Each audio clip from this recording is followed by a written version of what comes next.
내려서 걸어가. 모가지 잘 닦아놔라.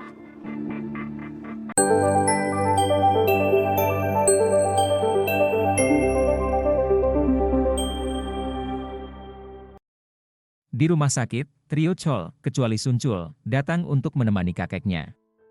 Kakek mereka kemudian menanyakan keberadaan Suncul. Chol lalu berbohong dengan mengatakan bahwa Suncul sedang belajar untuk persiapan ujian sekolah dan meminta kakeknya untuk tidak mencarinya. Ia berjanji bahwa mereka akan tetap menemani kakeknya saat Suncul tidak ada. Setelah itu, dan Chul merasa bersalah karena telah menyerahkan masalah Suncul kepada Gamin dan kelompoknya. Padahal, ia dan Suncul sudah berteman selama lebih dari 10 tahun. Yongchul akhirnya setuju dengan usulan dan Chul untuk pergi membantu Suncul. Sementara itu, di pusat pelatihan, pertarungan antara Yubi dan Li Jun masih berlangsung. Li Jun yang berkali-kali menerima pukulan dari Yubi akhirnya berhasil membalikkan keadaan. Dengan satu tendangan kuat, ia membuat Yubi pingsan. Di tempat lain, Jiwoo yang akhirnya ketahuan oleh Sonho segera berusaha kabur dari ruangan tersebut. Namun, ia dihadang oleh Jesung dan Sonho. Jiwoo tidak tinggal diam dan langsung melawan Jesung. Namun, saat ia menghadapi Sonho, ia bukan tandingannya. Dengan mudah, Sonho membanting Jiwoo hingga tak sadarkan diri. Sementara itu, Gamin yang terkunci di atap gedung tiba-tiba menerima panggilan dari gurunya, yang menanyakan soal yang diberikan tadi pagi.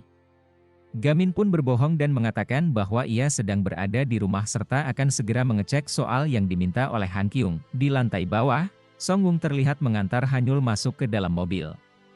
Setelah Hanyul pergi, sebuah buku milik Gamin tiba-tiba jatuh dan hampir mengenai Song Wung. Bingung dengan buku yang jatuh di depannya, ia pun mengambil buku tersebut sebelum pergi. Sementara itu, Gamin yang berusaha bersembunyi dari pandangan Song Wung justru kehilangan jejaknya. Namun, ia malah melihat Sonho sedang membawa Jinwoo yang tampak tak sadarkan diri. Di sisi lain, Seon dan Hewon yang mencoba mencari keberadaan Gamin menggunakan drone mulai kehilangan sinyal. Tak lama kemudian, drone itu jatuh setelah ditembak oleh tangan kanan Hanyul. Karena sudah ketahuan, Seon terpaksa pergi ke gedung tersebut untuk menyelamatkan Gamin dan teman-temannya yang masih berada di sana. Sonho yang berada di bawah mendengar suara dentuman dari atap gedung dan segera menyuruh Jesung untuk mengeceknya.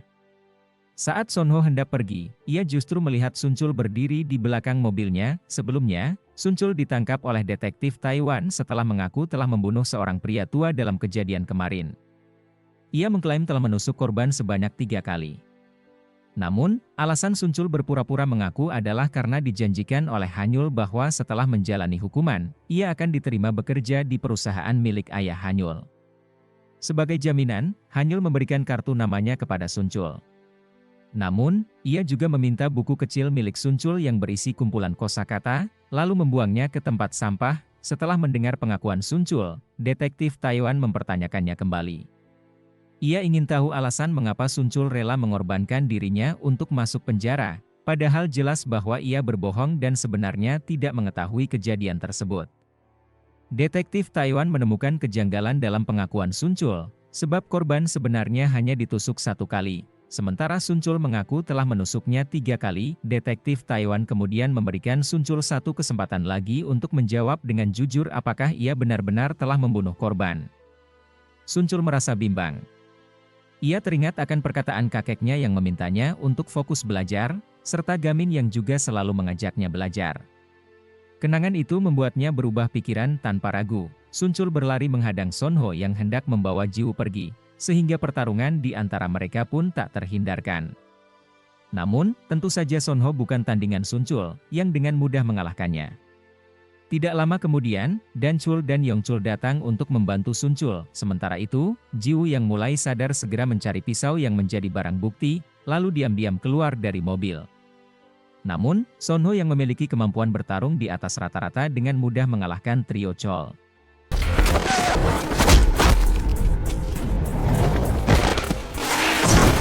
Ia lalu memaksa Sunchul untuk menjalankan perintah dari pusat dan tetap masuk penjara. Jiwoo yang mendengar hal itu batal melarikan diri dan justru dipenuhi amarah terhadap Sonho. Meskipun Jiwoo berusaha menyerang, ia tetap tidak bisa mengalahkan Sonho dengan mudah dan malah menerima serangan darinya. Tak lama kemudian, Gamin muncul dengan senjata andalannya. Ternyata, ia berusaha menendang pintu besi berkali-kali hingga akhirnya roboh, membuatnya berhasil keluar. Begitu bebas, Gamin langsung menyerang Sonho hingga membuatnya terpental. Ia kemudian berusaha mengambil pisau tersebut, tetapi Sonho kembali bangkit dan menendangnya hingga terlempar.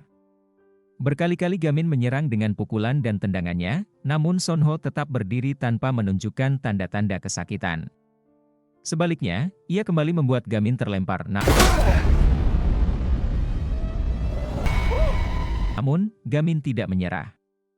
Ia kembali menyerang dengan jurus rahasia yang diajarkan oleh pamannya. Dulu, ia pernah berlatih memukul batu dengan teknik khusus hingga batu tersebut retak. Kini, ia menggunakan jurus yang sama dan melancarkan pukulan keras ke perut Sonho, yang akhirnya membuat lawannya terpental. Setelah pertarungan berakhir, Gamin segera mendatangi Sunchul untuk memastikan keadaannya. Ia lalu mengajaknya untuk belajar bersama.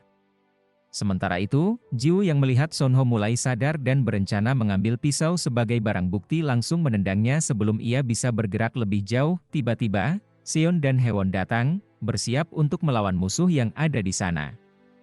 Namun, kehadiran mereka justru terasa seperti pahlawan kesiangan.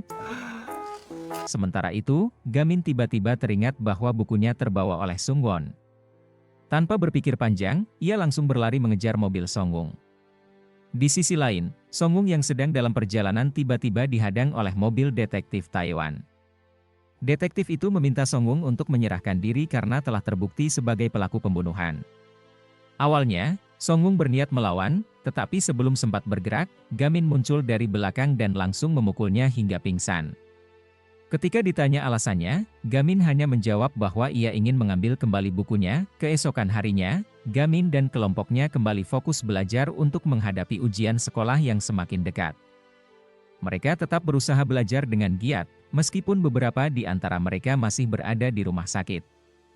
Saat hari ujian tiba, mereka semua tampak serius mengerjakan soal-soal yang diberikan. Setelah ujian selesai, mereka segera mendatangi Seon, yang dikenal sebagai murid terpintar di kelompok mereka, untuk menanyakan jawaban dari ujian tersebut. Seon pun memberikan jawabannya, tetapi dari kejauhan, Gamin tampak termenung. Ia baru menyadari bahwa jawaban yang ditulisnya berbeda dengan jawaban Seon, sehingga ia merasa telah gagal dalam ujian kali ini. Usai ujian, teman-temannya mengajak Gamin pergi ke tempat bermain untuk bersantai.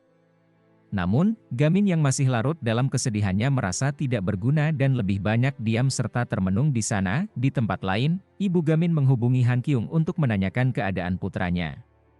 Saat berbincang, ia mengungkapkan sebuah rahasia. Dalam setahun, ada 4 hari di mana ia tidak akan mengganggu Gamin. Salah satunya adalah saat Gamin sedang menghadapi ujian. Jika nilai ujiannya buruk, maka ia akan kehilangan fokus dalam menggunakan kekuatannya. Saat makan bersama, Seon memperhatikan Gamin yang tampak murung dan sedih karena kemungkinan mendapatkan nilai yang buruk. Seon kemudian memberikan dukungan dengan sebuah perumpamaan. Ia berkata bahwa air yang mendidih tidak akan berubah jika tidak diberikan energi secara terus-menerus.